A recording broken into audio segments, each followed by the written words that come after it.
The price has never been, the stakes have never been greater, and the danger has never been more real.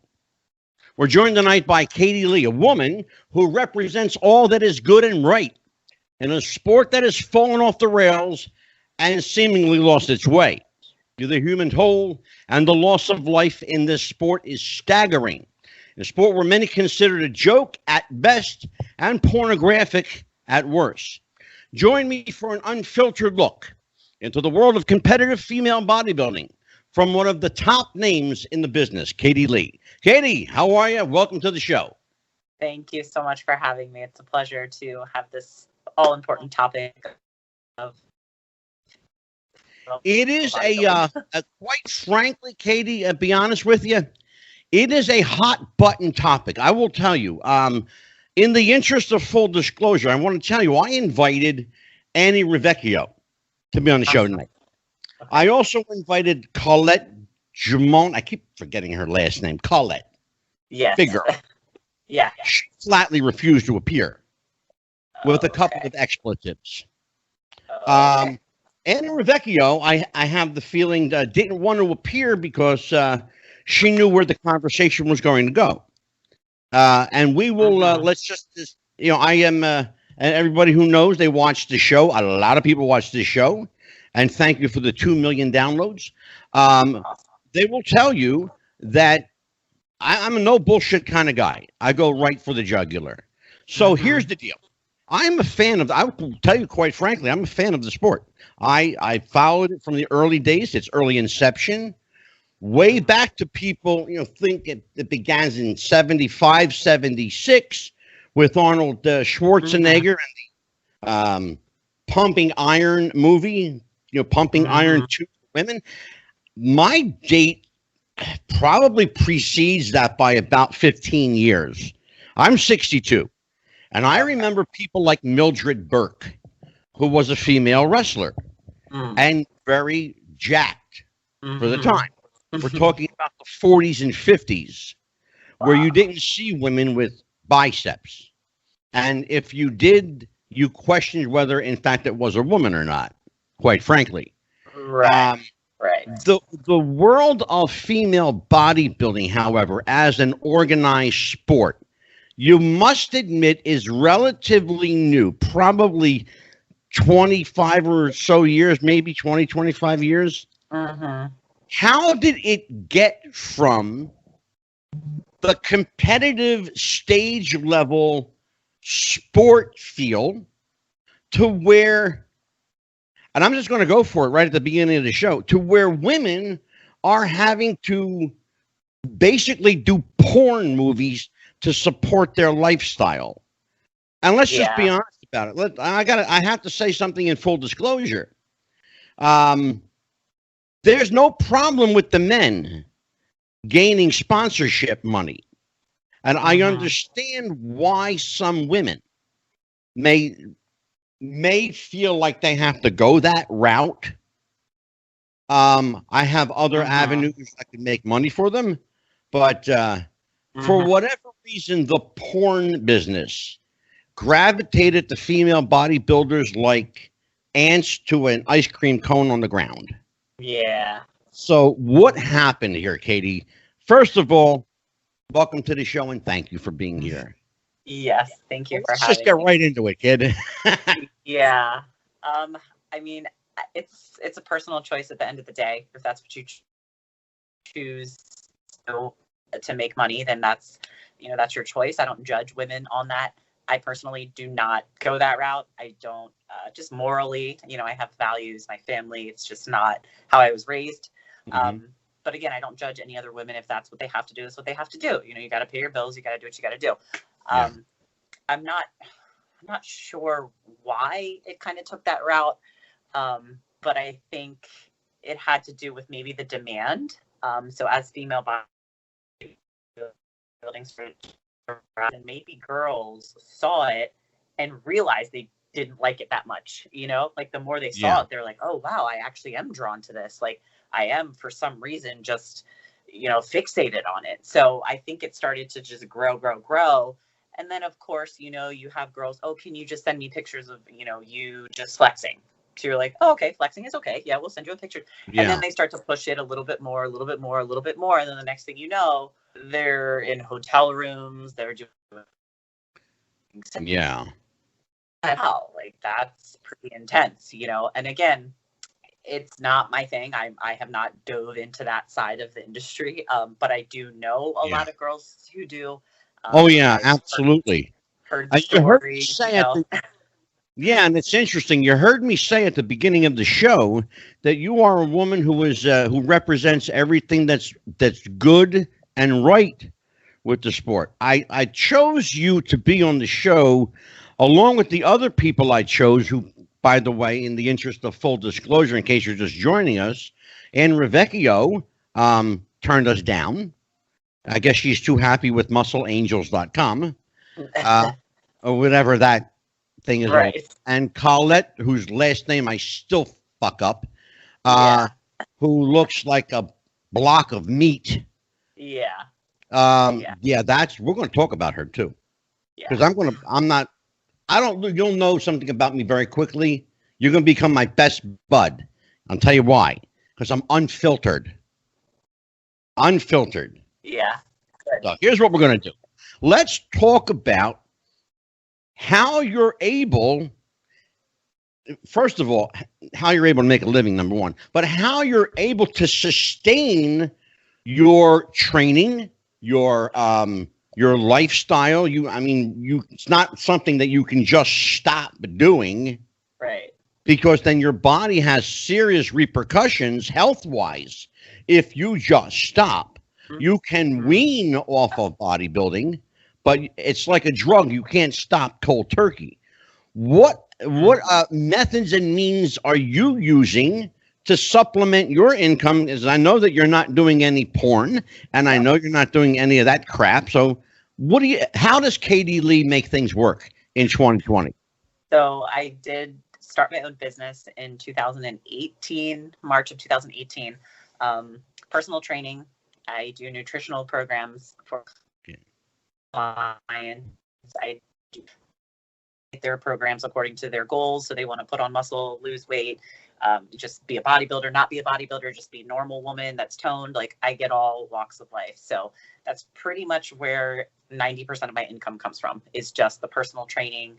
I do work with HD Physiques, which is somewhat along the lines, I think, of I guess it's not Muscle Angels. I don't even want to compare the two because he's so much. Yeah, I know exactly who HD Physiques are. I will say this about HD Physiques: they are tongue in cheek. They and I've seen some of their product. I have a little surprise, and you'll find out right now. I actually know somebody who works with the company. I'm not going to tell you who, because then I won't get my free stuff. Right. So I like free stuff, and I'm not going to dime them out. So here's the thing. HD Physiques is an interesting company because it does supply you an income. It does keep you working, but they're tongue-in-cheek, as I said. It's not overt porn. It is not, in fact, it's not pornographic at all. Arm wrestling, some light fetish stuff. Yes. But that's about it. So my hat's off to HD Physique for giving the women an outlet to make some money in lieu of sponsor money. We're going to talk about that right now because that's a hot button issue. As I said earlier, the men can snap their finger and get sponsor money. They can look at a sponsor and get sponsor money. Women they don't have that luxury. Women are considered a joke. They're considered freaks.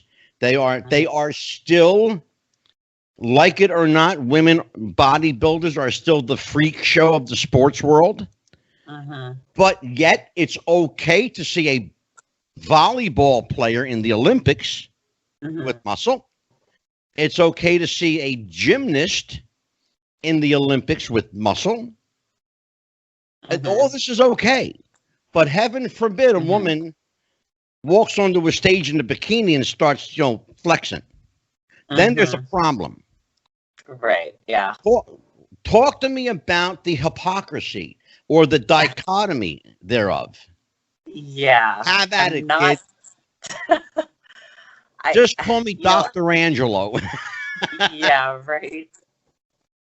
Right, Doc. I think there's a on maybe women not being able to have muscle. I think it's just, oh, guys are just the ones with muscle, and you had, Corey Everson, who was considered, a bodybuilder, she was considered a woman with muscle, but you look at her Sure. now compared to girls and she looks like a bikini competitor, maybe a figure on a good day, just as far as the muscular tone and density and leanness. So it's just come a really long way. And I'm just. Can I tell you who I used to know?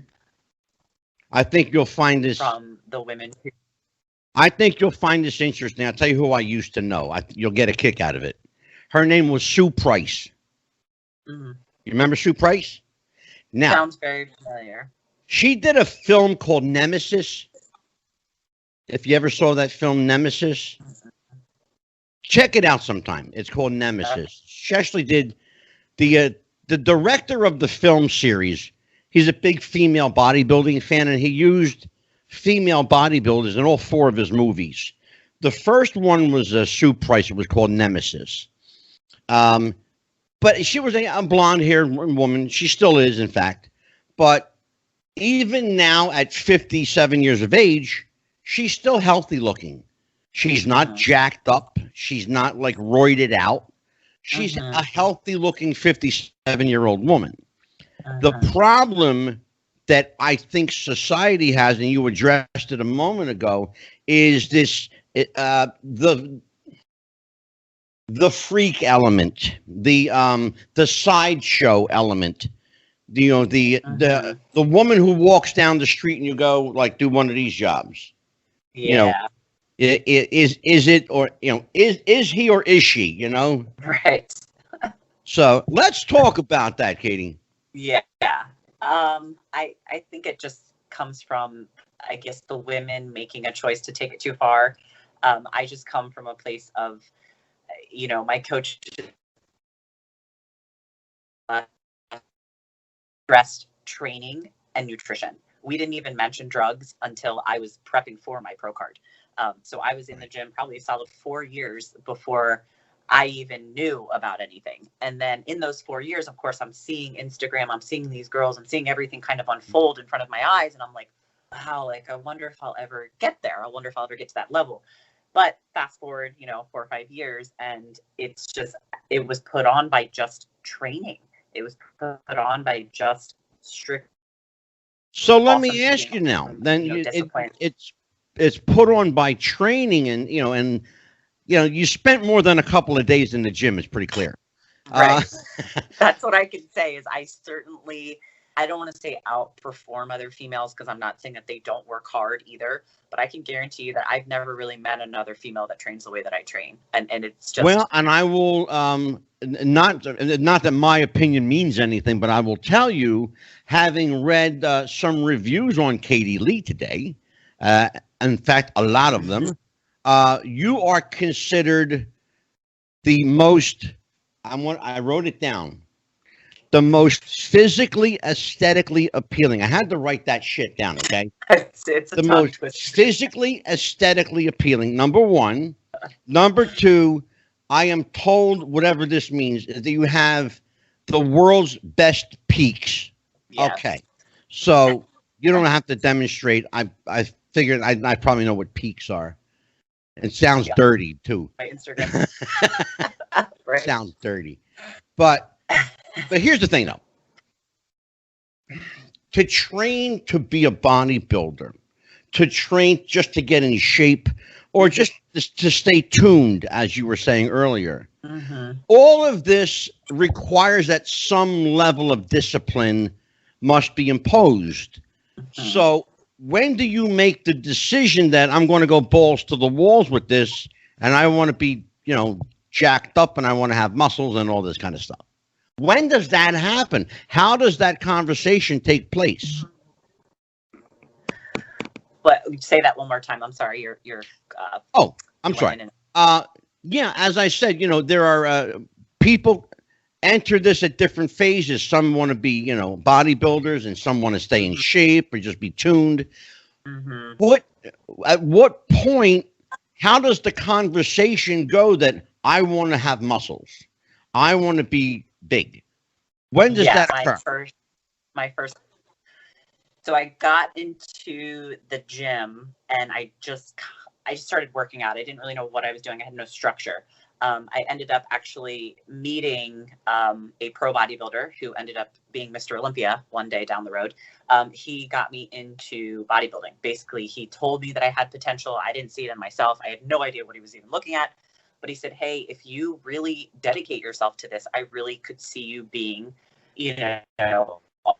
on the, and he category. And I'm like, okay, well, categories were these. So I'm looking at each category. I'm trying to figure out which one I want to fall into. And I don't do high heels. I just don't. I'm already 5'7". I'm already kind of tall enough. So I just don't ever do heels. And I'm not like a super girly girl. So I couldn't see myself doing bikini or figure. So well, let me stop you there for a minute. Hold on a second there, girlfriend. Let me stop you there. Because it's funny. I'm glad you said you're not a girly girl. Because I found out that wasn't always true at one point in your life. I found let me tell you something. There were plenty of people willing to tell tales on Katie Lee. Oh, great. Yeah. So here's the thing.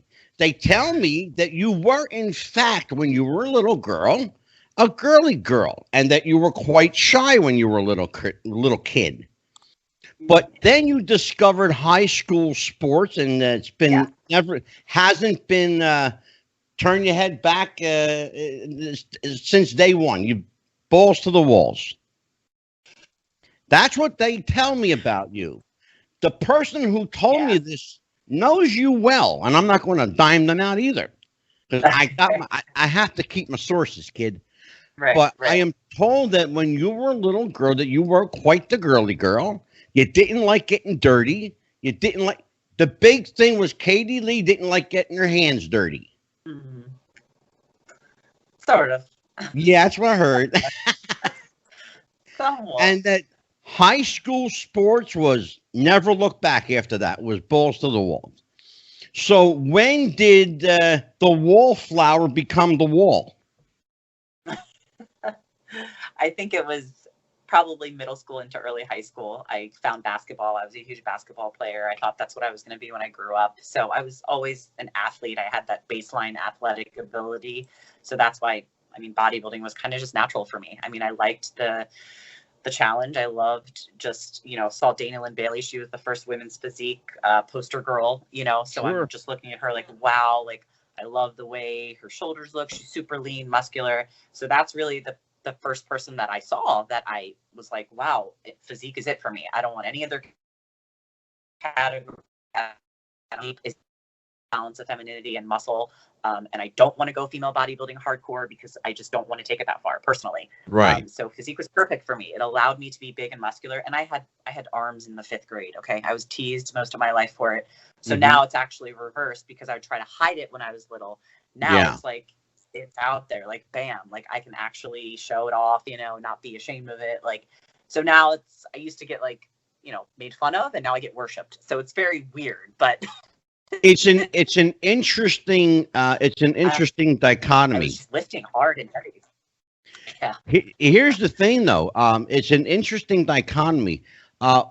When you make the decision to go, oh, there you go.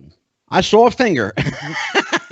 When you make the decision to go full out and this is what you want to do, to keep yourself from getting that blocky look, that puffy look, or what they call now the swole look, which that's another thing we'll talk about, because I don't understand what that shit's all about either.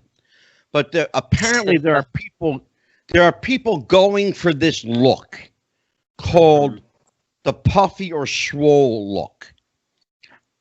What is that? Like, do you know what this is? Like, what this is all about?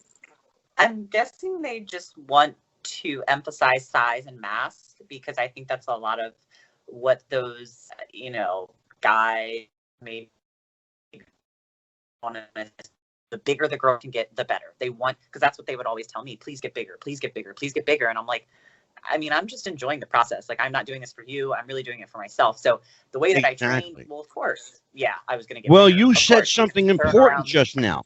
You said something really, really important. I'm going to stop you there for a second. You said you're doing this for yourself. Okay. There are people, and you know this to be true.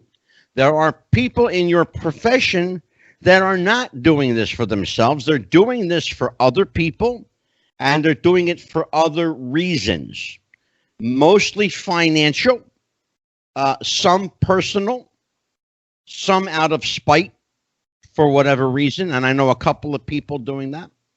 Mm-hmm. But how do you separate yourself? Hello. There you go. Sorry. I was like, did I piss her off already? No. My phone fell down. I moved it. Okay.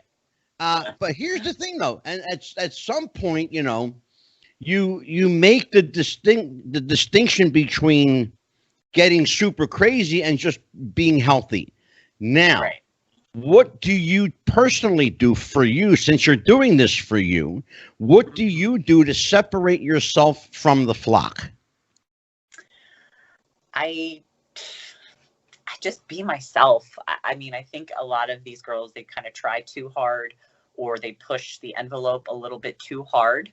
And they want everything like right then and there. They're like, oh, I see this, you know, girl, and I want her arms. And instead of taking the 6, 7, 8, 9 years it's taken me to get where I am, they want it right then and there. And it's just, a lot of it's genetics. You know, let's be honest. A lot of it is genetics. I had arms. Oh, yeah. Of course, I'm going to grow to have 18-inch arms. Like, duh. Well, like, it makes sense. Katie, you're fortunate because, again, like as we said, you know, you were an athlete in high school. You played basketball. You're a tall girl. Yeah. We should point that out. You're a tall woman, a woman, not girl. Excuse me. You're a tall woman. But here's the thing, though. Here's the thing, and there's again the distinction being made between somebody who has genetics and enhances those natural genetics, and somebody that just takes a vial full and just enhances, forget the genetics, they're just jacking up. One such person is, and I'm going to out the person now because I know that she's doing, and I know what she's doing. It's a woman named Colette. She is a French woman named Colette Jamon, or whatever the hell her name is. Anyway. Whoever this one, she looks like a hermaphrodite. Yeah. Okay. Yeah. She has a distended clitoris that looks like a penis. She looks like a man with tits. Let's just be honest about it. Let's call a spade a spade. Yeah. She looks like, she is a sick-looking woman, and I don't mean sick as in the good way sick. I mean she looks like a sick. She looks like there's something wrong with her. Like a mutant of some sort. Well, she's shooting up steroids is what she's doing. Yeah, and that's what I think the distinction between me and other girls is. You can put me next to them, and it's like night and day. You know, it's like, we're both muscular, but I mean, facial features, I mean, just everything is, and I really think that's what it is. I don't know how else, maybe my genetics, yes, I will say we have different genetics, but I just I've not done, like, I haven't taken that road. So and even if I did, because a lot of people think that I do, so I'm like, thinking to myself, wow, like if I really did run a cycle, I would literally be King Kong. Like people would be able to see the difference. Like, oh, we thought she was on it before, but now look at her. Like, duh, of course. Well, now I wish I could see the distinction, but of course I'm not doing that to myself, so I'm not going to prove to people anything. Yeah. But that's really I'll tell you, Katie, let's talk about that. Let's explore that and let's expound upon it.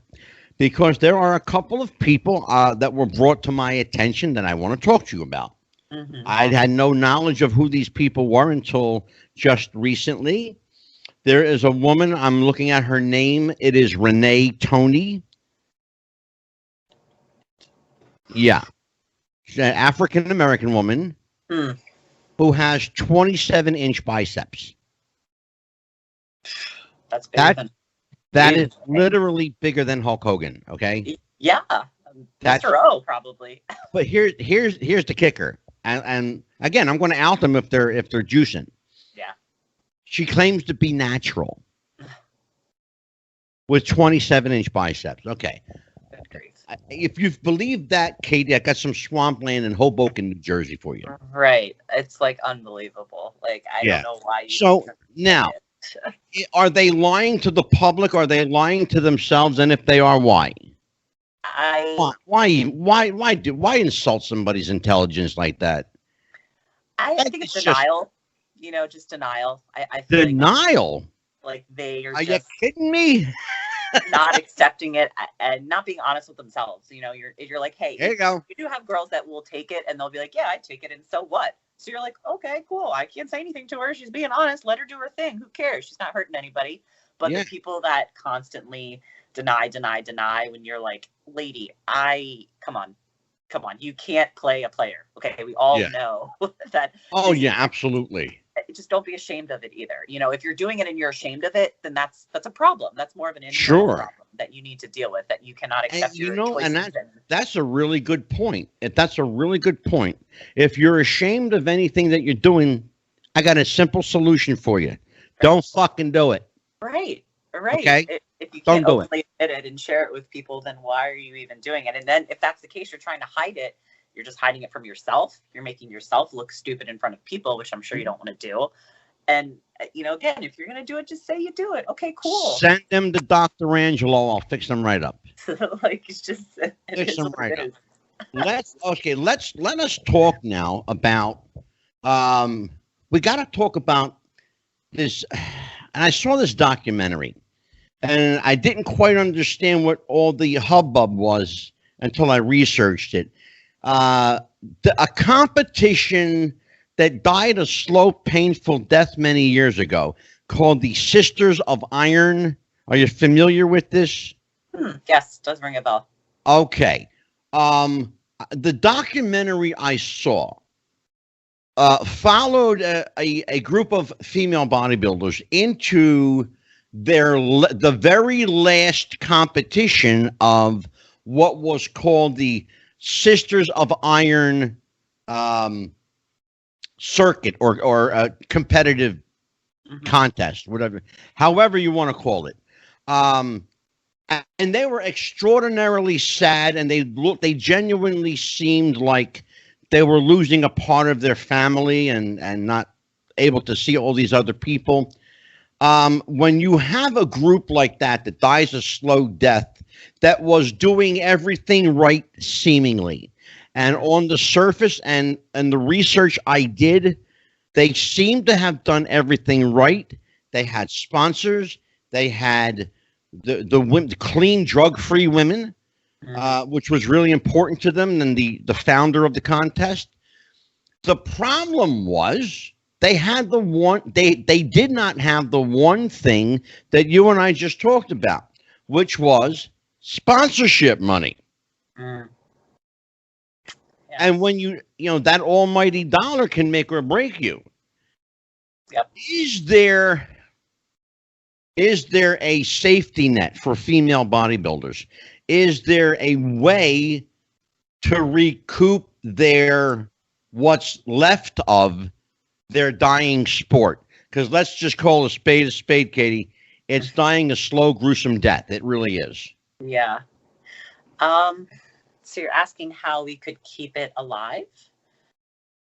Yeah. Yeah. How do you keep it alive? What do you do? How do you get eyeballs and interest into a bunch of women? How do you Mr. and Mrs. Public to support that? And it's possible, by the way, and I'm going to prove my point to you very simply. Mr. and Mrs. Public watch professional wrestling. Okay? That's what I cover. That's what I spent 48 years of my life in. Pro wrestling. Okay? I've only done two things my whole life, Katie. Wrestling and music. That's it. Nice. I worked in the music business and in the wrestling business. So I've been around a lot of jacked up people, men and women, a lot of people. The guys never had a problem. I had guys that wrestled, who bodybuild, who entered contests. Mm-hmm. Just as an interest of full disclosure, my wife's uncle is Joe Teat, if you know that name. I don't think so. Okay, I want you to Google that name, Joe Teat, bodybuilder. Okay, you'll know who he is immediately when you see him. You'll know him immediately. That's my wife's uncle. Okay, here's the thing, though. Here's the thing. And again, if people will tune their eyeballs and their wallets to something as outrageous as professional wrestling, you're smiling because you know where I'm going with this. Yeah. Okay? Then why not interest in a legitimate contest between, a healthy, aesthetically, hold on. Aesthetically pleasing female bodybuilders. Why not? There has to be. There was an audience at one time. Yeah, I think people spent money on you. Yeah. Why not now? There's a very small percentage of the population that actually likes those freakishly big, shredded, crazy, manly-looking women. There's a very small portion of the population. Here's the thing, though. We're not talking about, Hulk Hogan with tits. Yeah. We're talking about Katie Lee, who is aesthetically pleasing and healthy looking, who has biceps and a figure, who has a pretty face that's not roided out with pock marks from needles, right, or any other such stuff. Mm-hmm. And somebody like, for example, what was the other woman? Hold on, where was she? Here she goes. I got a couple of these names down here. It was, a woman here named, how do you say that? I guess it's, oh hell, how do you say that name? I guess it's like Ursula. What is it? The fuck? Hold on. Give me a second here. I gotta read this.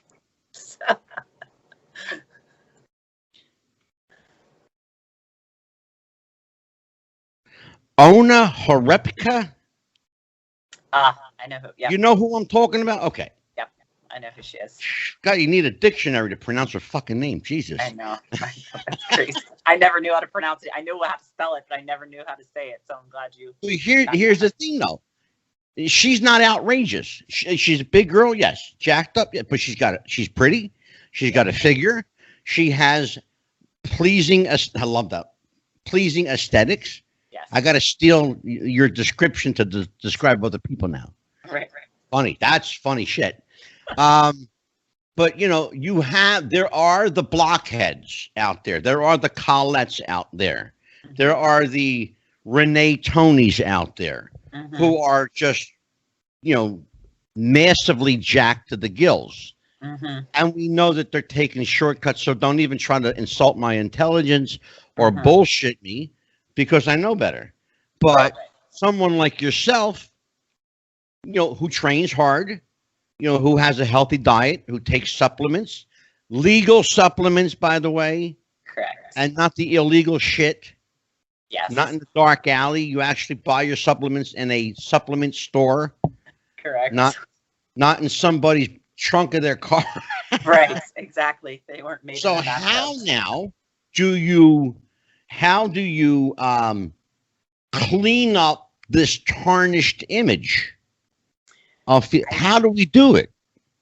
I could just continue to do what I do, and that was really one of my original goals when I came into this bodybuilding, is to prove that girls can have muscle and they don't have to look like a man and they don't have to take the drugs. So I think subconsciously, as I was training, I knew I wasn't taking what they were taking. So I really think subconsciously I was working that much harder because I felt like I had to close a gap. I felt like the playing field was not level, but my coach said, don't worry about that. She said, just don't even worry about that. Continue to show up every day, Yeah. Do what I tell you to do, lift the weight I tell you to lift, and I promise you, you're going to be, she called me her protege. She's like, you will be my protege. I promise you. So I said, okay. And she's a 2-time Olympic medal holder. Like, she knew exactly what she was talking about. So I'm like, okay, no problem. So I really think that's maybe where I caught up, or even maybe past some people, is that I knew I was, but the IFBB doesn't care. You know, they don't ask you that when you're on stage. They don't care about that. So I'm like, all right, they don't care. Well, I'm not going to care.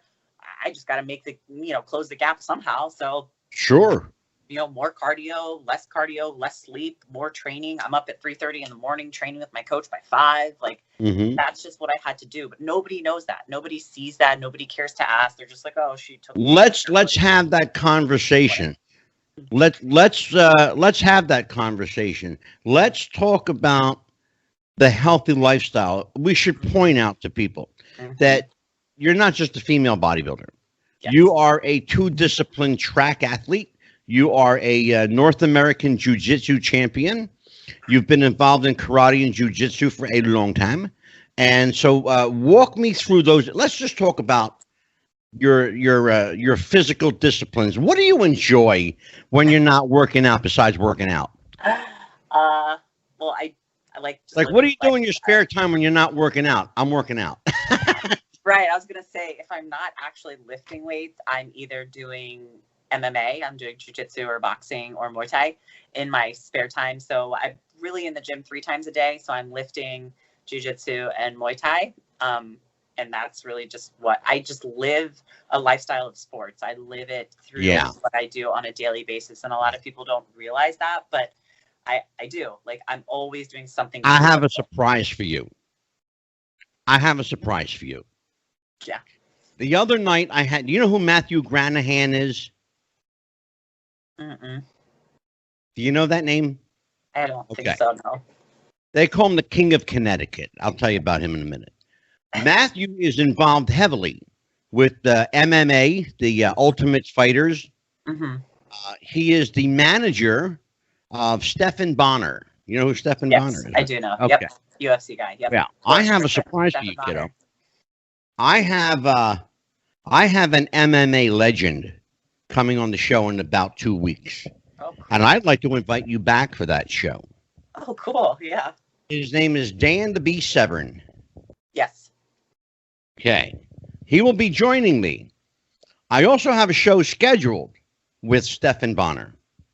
That's and so I have cool. a show scheduled with, I do. Yeah.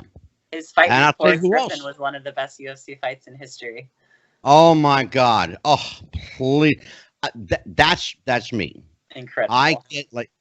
I get all goose pimply when I talk about UFC fights. Yep. And we've got Stephan. Oh, hey, and here you go. The other one. 2 other guys that are coming on. I got Chuck Liddell and Chael Sonnen.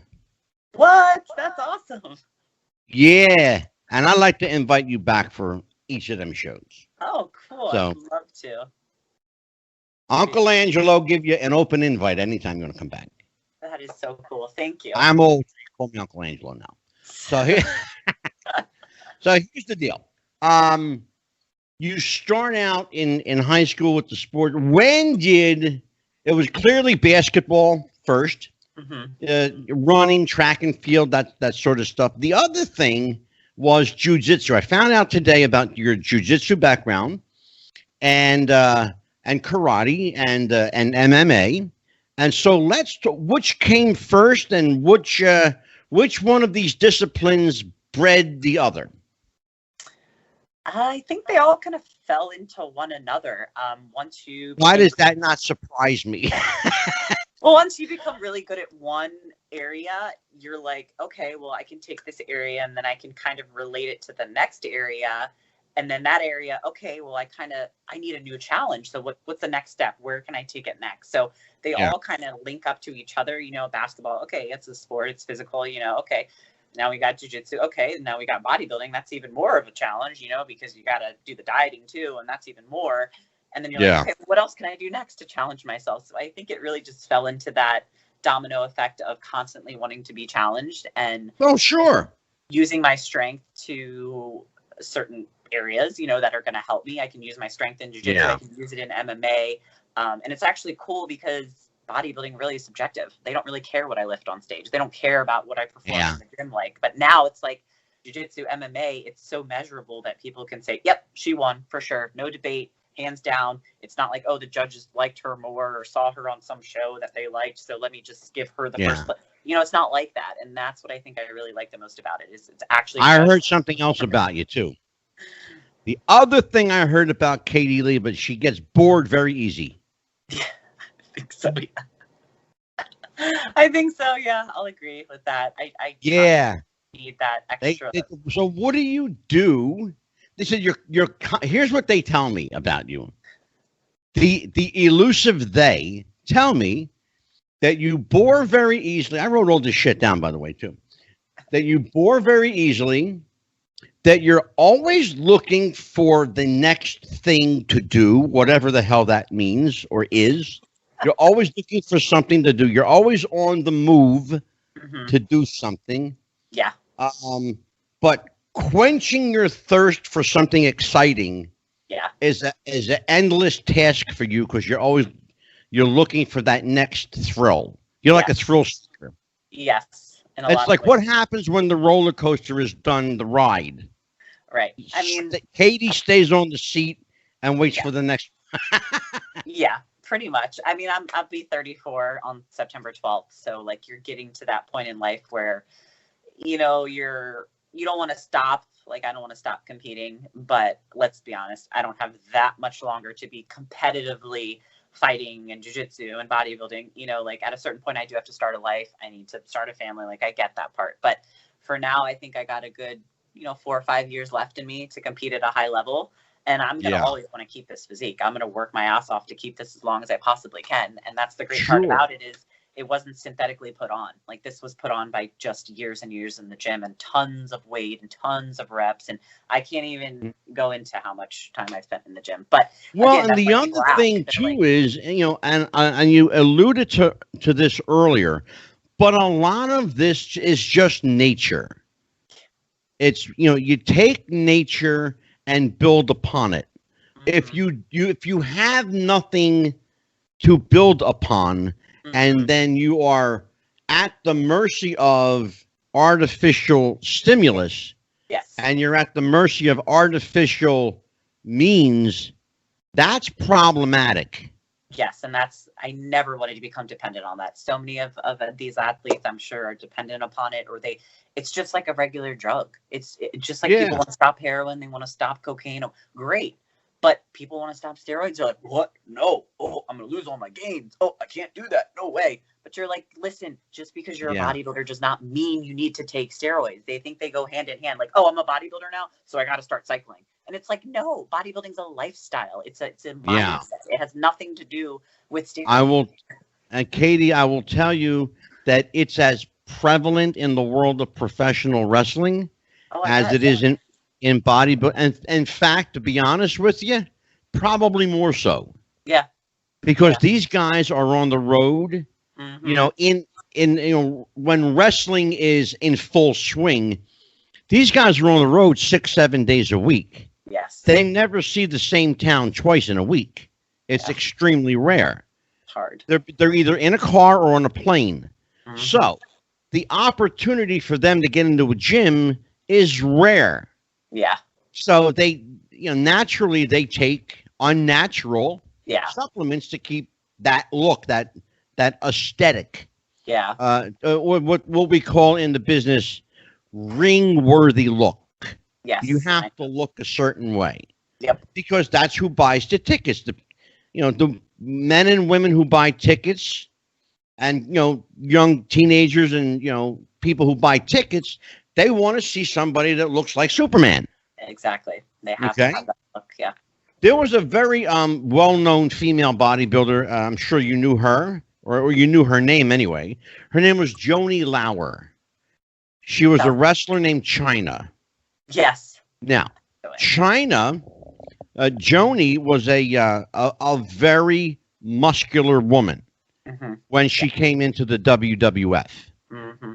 Within a year, they had her stop all of her training. They paid for reconstructive surgery. and she looked nothing like the bodybuilder that she was Mm-hmm. in 1 year. By the way, in 1 year. Mm-hmm. Does stopping a steroid cycle in a year do that much to take off the muscle from you? Does it come off that quickly? I mean, if you completely stop training and you cut back on calories, some protein, the things that keep your muscle and preserve your muscle, I wouldn't be surprised. If you start maybe drinking Yeah. alcohol, it makes you soft. So I really Well, that's another thing too. could definitely happen. This poor girl, apparently did a lot of stuff to hurt herself, unfortunately. God But bless the biggest thing she did was put this crap into her body. her. Mhm. I don't care who you are, under even the best circumstances, that's going to hurt you. Mhm. That's going to hurt you. Yeah. So tell me a little bit about what your desire is for the future. Where do you want to see female bodybuilding go? Where does it go for you, and where does it go for the rest of the country? What happens next? I'm hoping that it can continue to go maybe a little, like, it can continue to go forward. Of course, we want to build the audience and build the popularity with the sport, but I think taking it back down, like backtracking a little bit to like the 80s, where the women were a little bit smaller, but they were still muscular and still lean. And I think aesthetically, it's going to be more pleasing to people and the public. Let's be honest, you don't have Iris Kyle on the front of Oxygen magazine. No, it's a very pretty, petite, kind of muscular, a little bit abs, maybe a vein or two here and there, but nothing that's overpowering, So I'm hoping it goes back down that 80s route. And that's what I wanted to do, was bring that look back. Katie, do you remember, I don't know if you're old enough to remember, but there was a woman, you may have heard of her. Her name was Krista Bach. I might know her if I saw her. Okay. She was a German woman with short black hair named Krista Bach. Check her out when we're off the air. Okay. She was the perfect female bodybuilder. Perfect. Not too big, not too small, not too tall, not too short, not too wide, not too thin. She had abs, but she didn't look like, the side of a building. Yeah. Yes. She was the perfect female bodybuilder. Krista Bach, Bauch. Check it out sometime. Here I am. I'm giving you an education. Look at this. Yeah. Yeah. I know. Hold on a second. I know my girls, but hold on a second. Uncle Angelo's proud of himself. Hot damn. Nice job. So we have to do a couple of things first. So stay with me here. Stay with me here. Gotta tell everybody. This is beautiful. This is beautiful. I want to tell everybody. Let's move on. Let's move the microphone. The shirts. Yes. Check the shirts out. That's beautiful, right? Yeah. 3 for $25. 3 for $25. Any size, we got them. 3 for $25. The link and description are below. Mike, come to me. We got them in large, extra large, 2, 3, and 4X. So if you're a big guy, or you're Katie Lee and need a 4X because your muscles are so big, I got them for you. So there. 3 for $25, any size. We have a special show on September 1st. You might like this, Katie. You might like this a lot.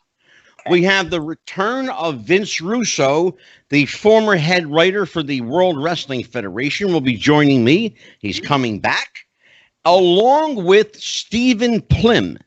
Now, Stephen Plim, you ask yourself, who the hell is Stephen Plim? Well, let me tell you about Stephen Plim. He's the author of this amazing book called Tiny Tim and Mr. Plim. He was the manager and best friend of the legendary ukulele-playing Tiny Tim, Tiptoe Through the Tulips. If you remember who... Yep. See, you're young. I got to teach you stuff. Yeah, I do remember. I'm the youngest of 4, so Tiny Tim's best friend and manager, Stephen Plim, will be here for part 1 of a 4-part. retrospective about Tiny Tim and his life in Hollywood. He has been the agent to some of the biggest stars in the world, and he will let the dirt out. He was going to, as they say, let the dog out. Woof, woof. Right. And Stephen Plym will be here, and we're going to have a good time. On September 3rd, George Anastasia, the famed mob author, will be here talking about life in the mafia. Why are we in love with these crazy guys called the mob? Why the romanticized notion of the mafia? Where did it come from? Why is it still around all these years later? And is the mob dead, or are they making a comeback? We'll find out from George Anastasia. Nice. And a very special MMA series. We've got, as I mentioned, Dan the Beast Severn, Stephan Bonner, Chuck Liddell, and the King of Connecticut himself, the Granimal, Matthew J. Granahan, will be back. Nice. Now, something you might enjoy, Katie. We have a special cooking show. We're actually going to do a cooking show. Nice. We're going to cook healthy foods, substituting ground meat with ground turkey. Mm-hmm. How to enjoy pasta without putting on the pounds and calories. We're going to talk about protein enhanced pastas, low carb pastas. How about that stuff? We're going to talk about substituting certain meats for others, and how to enjoy your tomatoes without the acidity of it killing your stomach. Lots of good stuff. Oh my God, I'm getting hungry talking about it. I know, right? Oh, please. Love food. You and I are the only two people on a Friday night home doing nothing. Right? I know, Look right? at us. I'm just waiting for the fight tomorrow. That's all. There you go. Absolutely. So, tell everybody about Katie Lee. Where can they find you? How can they get a hold of you? And social media, appearances, all that kind of stuff. Yes. I do have a website that's up and running, kaleemade.com, KLEEMADE.com. It's just a very basic site. Got some training programs on there, a little bit of merchandise. Instagram, of course, is a very huge platform, at Kaylee024. I do have an athlete page on Facebook that I do try to post on. So really, I think through those avenues, you can easily connect. Well, I know your Instagram is huge. It's very extensive. And I want to tell people, Katie's Instagram is loaded with training tips, training videos, inspirational stuff, a lot of inspirational stuff. This is a young lady that takes her training seriously. She's a no nonsense, no bullshit kind of girl. I like that about her. You have to forgive me. I'm old school. I still say girl. Jeez. That's okay. I did not take offense to it whatsoever. But I want people to know I'm putting you over because you're one of the good people in female bodybuilding, and there's a lot of them still left. They're hard to come by, but you know, we're a dying breed. But I know that we can still push, and I got some years left in me, so I don't want to tap out yet. You know, I really want people to understand that there's a right way to do this, and the guys too. I tell them the same thing. You know, you don't have to take that crazy route. You know, I just had a 19-year-old kid today that I had a video call with, that I was stressing to him about building a foundation. Like, if you're building a house, you need to lay the bricks the right way the first time. Don't lay them all messed up and pouring all this glue and weird shit all over it just to get it to stay. You know, it's just, it takes time and it takes patience. Well, you know, Katie, the most important thing about building your house is the foundation. Yes. You've got to have a solid foundation, and that's your body. That means you got to take care of your body. You have to, you have to really give it the attention it needs. Now, here I am, 62 years old, quit smoking, finally quit smoking. I actually lost weight. Oh. Now, it's funny because my body is paying me back now for all them years of abuse. I quit smoking. I'm detoxing like crazy. Yes. Yeah. Oh man. It'll get worse and before it gets better. Yeah, I'm telling you what. It's funny because it's the detoxing almost makes you want to have a cigarette. Oh, I bet. If you give into that, I'm going to tell people, if I can stop smoking, listen to me. I want to tell you seriously, straight shoot. If I can stop, you can stop. Because I smoked for 38 years. I'm going to tell you straight up. If I can do it, you can do it. One day I said, I'm sick and tired of being sick and tired. I put it down. I'm done. That's it. No more.